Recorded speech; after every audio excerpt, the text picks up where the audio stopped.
Umar bin Khattab रज़ियल्लाहु तआला अन्हु बहुत ही क्रूशल टाइम पर मुसलमानों के दूसरे खलीफा बने,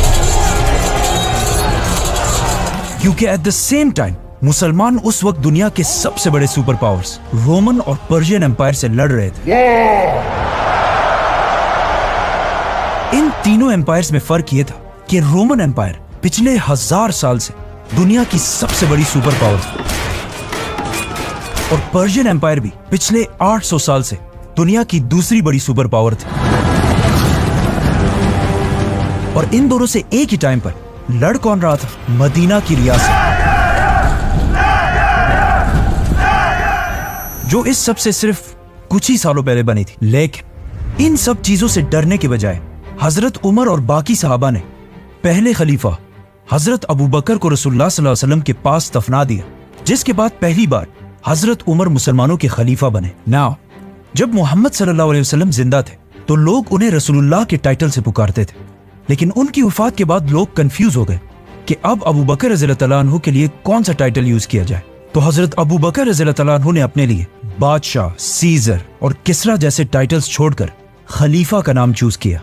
और अब हजरत अबू बकर के बाद हजरत उमर ने अपने लिए अमीरुल मोमिनीन का टाइटल चूज किया। जब हजरत उमर रज़ियल्लाहु तआला अन्हु खलीफा बने तो मुसलमानों की एक फौज खालिद बिन वलीद की लीडरशिप में रोमन एम्पायर में लड़ रही थी और एक दूसरी छोटी फौज पर्शियन एम्पायर में थी। लेकिन हजरत उमर को रोमन एम्पायर की फौज से ज्यादा पर्शियन एम्पायर की फौज की फिक्र थी, क्योंकि वहां खालिद बिन वलीद जैसा जनरल मौजूद नहीं था। खलीफा बनने के बाद जब उन्होंने देखा कि पूरे अरब से लोग उनके हाथ पर बैत करने के लिए मदीना आ रहे हैं, तो उन्होंने इस टाइम को यूज करके पर्शियन एम्पायर में मुसलमानों की मदद के लिए एक नई फौज जमा करना शुरू कर दी।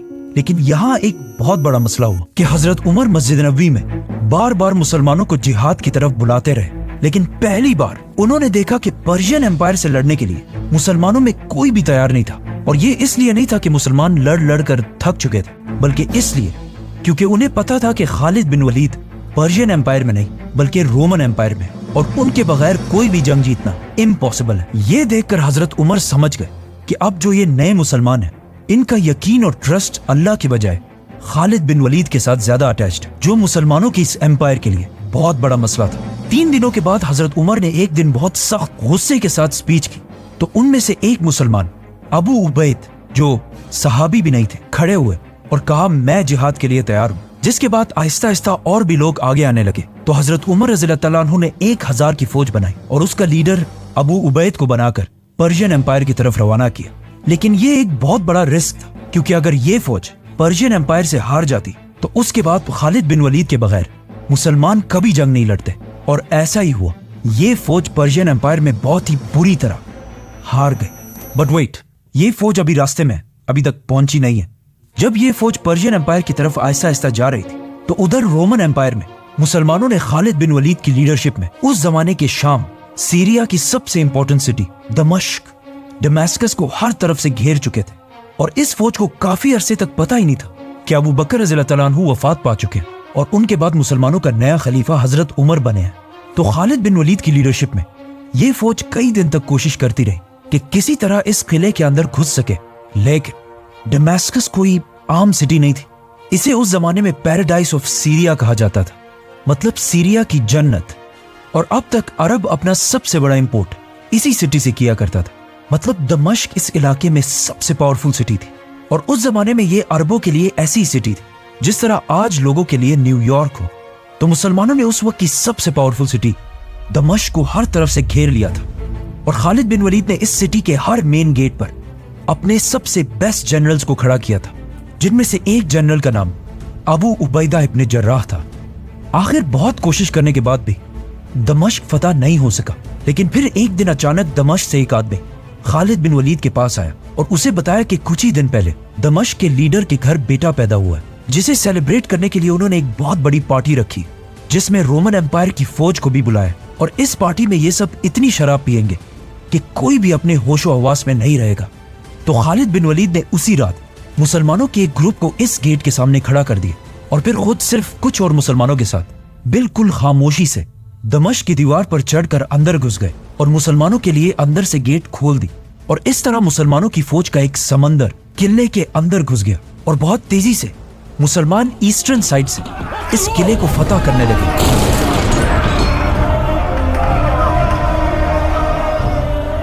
लेकिन इस किले का जनरल इस सिटी के दूसरे साइड पर बैठा हुआ था। तो जब उसे पता चला कि अब उसके पास कोई ऑप्शन नहीं है और मुसलमान किले में घुस चुके हैं और कुछ ही देर में मुसलमान इस पूरे सिटी को फतह कर लेंगे, तो उसने जल्दी एक लेटर मुसलमानों के दूसरे बड़े जनरल अबू उबैदा की तरफ भेजा कि मैं इस सिटी को मुसलमानों के सामने सरेंडर कर रहा हूँ, सिर्फ एक शर्त पर कि मुसलमान कोई माले गनीमत नहीं लेंगे।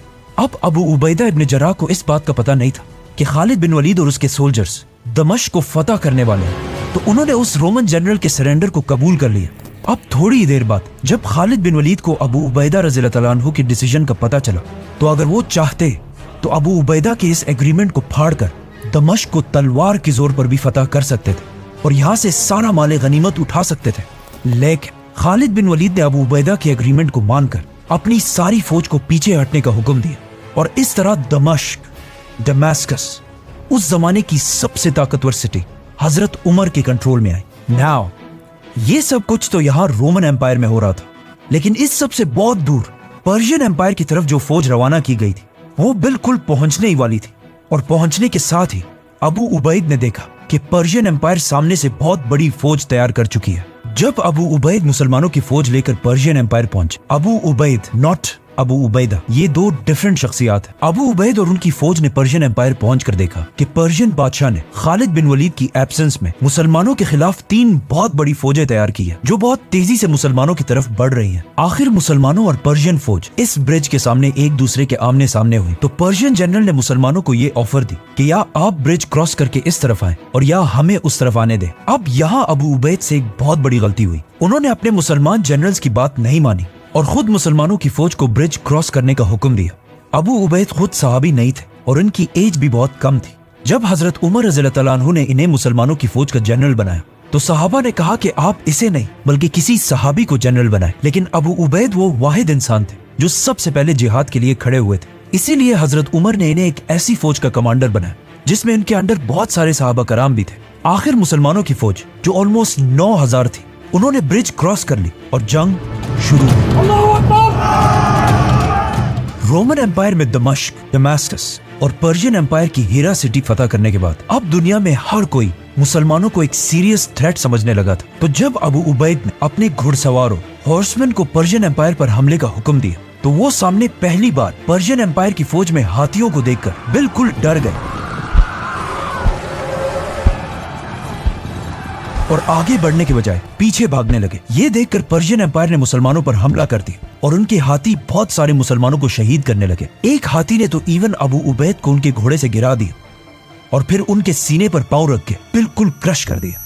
ये हिस्ट्री में पहली दफा था कि किसी जंग में मुसलमानों के जनरल को शहीद किया गया हो। तो जब मुसलमानों ने अपने जनरल को गिरता हुआ देखा, उनका हौसला बिल्कुल टूट गया और वो जंग के मैदान से पीछे हटने लगे। जब मुसलमान भागकर ब्रिज तक पहुंचे, तो उन्होंने देखा कि ब्रिज को किसी ने तोड़ दिया है। अब या तो इस ब्रिज को मुसलमानों की फौज में से किसी ने तोड़ा था और या इसे अबू उबैद के ऑर्डर्स पर ही तोड़ा गया था ताकि मुसलमानों के लिए जंग छोड़ना इम्पॉसिबल हो जाए। तो अब जब और कोई रास्ता भी नहीं था, तो बहुत सारे मुसलमान दरिया में कूदने लगे। ये सब देखकर मुसलमानों के दूसरे जनरल मुसन्ना ने फौज को दोबारा ऑर्गेनाइज किए और पर्शियंस पर पूरी ताकत के साथ एक आखिरी बार हमला कर दिया और पीछे खड़े मुसलमानों को ये ऑर्डर्स दिए कि जल्दी से ब्रिज को ठीक करो। आखिर मुसन्ना की बहादुरी की वजह से 3000 मुसलमान ब्रिज को क्रॉस करके इस साइड पर आए, लेकिन 9000 में से सिर्फ 3000 मुसलमान ब्रिज क्रॉस कर सके। मतलब 6000 मुसलमान इस जंग में शहीद हुए। ये पहली बार हुआ था कि मुसलमान कोई भी जंग इतनी बुरी तरह हार जाए और ये जंग हजरत उमर की खिलाफत की पहली जंग भी थी जिसमें उन्हें शिकस्त हुई। नाउ